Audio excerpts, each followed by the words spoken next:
Hey everybody, I'm Michelle with Birdie Bloom, and this video I'm bringing you another big lovely slouchy soft bag for easy wear for like what I'm doing right now, dressing in a way where I'm running errands, but then I'm also gonna work out. So just like a chillax, it doesn't matter, but the bag feels lovely and soft against your body. That's kind of like what I look at this bag for. But this is going to be a little difficult for me to explain, or I mean, I'm going to show you the bag, but I don't have a catalog photo for this bag, and I'm going to try to talk to you a little bit about maybe this era. We'll see how it goes. So this is a 91/48 large legacy hobo. Since I don't have a catalog photo, I can't tell you for sure when this bag was new, but it would appear by research sometime in the early 2000s, which would have really lined up with the hobo craze. So late 90s, early 2000s, there were tons of hobos. People were like, oh, hobo, I love a hobo. And that's kind of coming back, or it is back. I mean, who doesn't love a hobo? So I'll show you some catalog photos here. This is a Chelsea hobo. These again, 90s, late 2000s. Mambo hobo. Here we have a Soho large hobo. There was a Hudson hobo. This line was a pebbled leather line. I don't think I have any Hudson bags now that I think about it. I need to get one because you know how much I like pebbled leather. This is no pebbled leather, but Hudson hobo. There's this like Legacy East medium hobo, which I recently found for somebody who was trying to identify it from a video. And then, okay, here's a picture of both the Legacy Hobo style 90/58 and the small hobo style 90/59. And so here's a catalog for the bags that I think are most similar to this one. So this is a Legacy Hobo style 90/58 and the small hobo style 90/59. So I'm gonna say that that's like the medium hobo and that's a small hobo.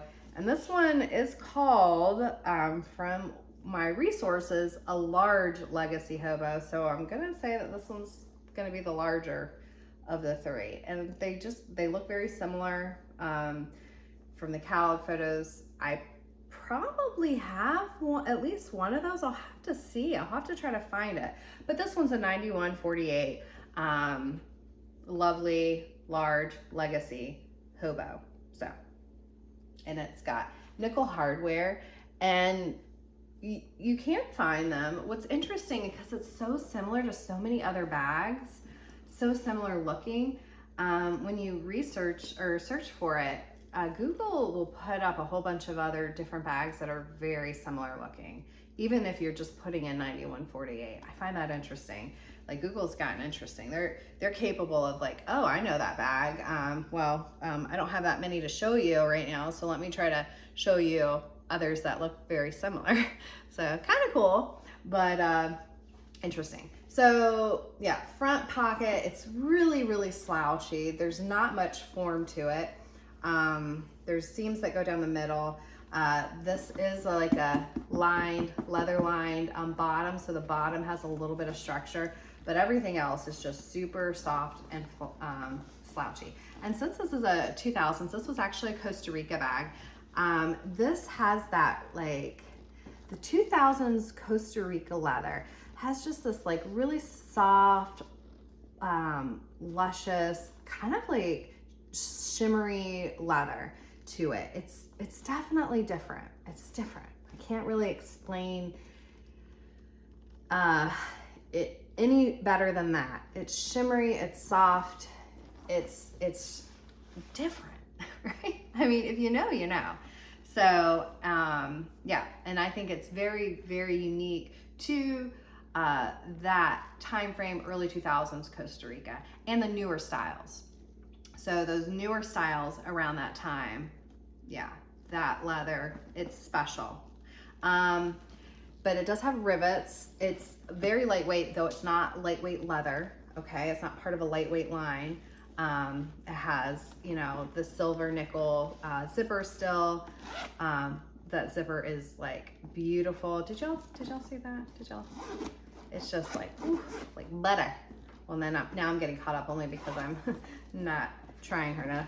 But, and it has this really unique pocket inside. And I hate that I don't have a catalog photo. You know, I'll definitely bring it back if I find one day. But there's a couple of bags from this era that are quite popular that we don't have catalog photos for. But look at this interesting pocket. This is where you find the creed. This, again, 2001 Costa Rica here. Can you see it? But I think this is like a little cell phone pocket on the inside.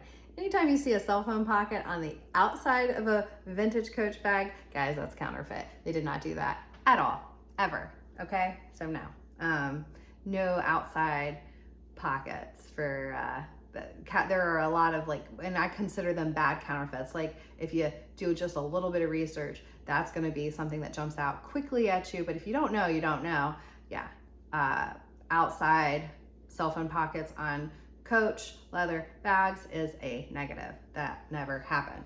But look at it, there's this little pocket here on the inside. It has these like, yeah, I think this is for one of those little tiny flip phones, I don't know.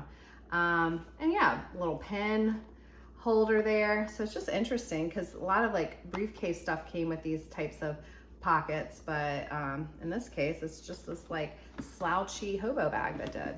So interesting. And there is a zipper pocket up here. The inside zipper is nylon. Again, very common for this era bag. And we're gonna try her on. She is a really nice bag, but so similar to so many other ones. Yeah. So, yeah, this is her. Very comfortable on. Very chill bag. You got that outside pocket. Are you able to really even see? I'm sorry. Maybe I have the wrong colors because she doesn't really stand out. We're gonna crossbody her though, here. So you can just see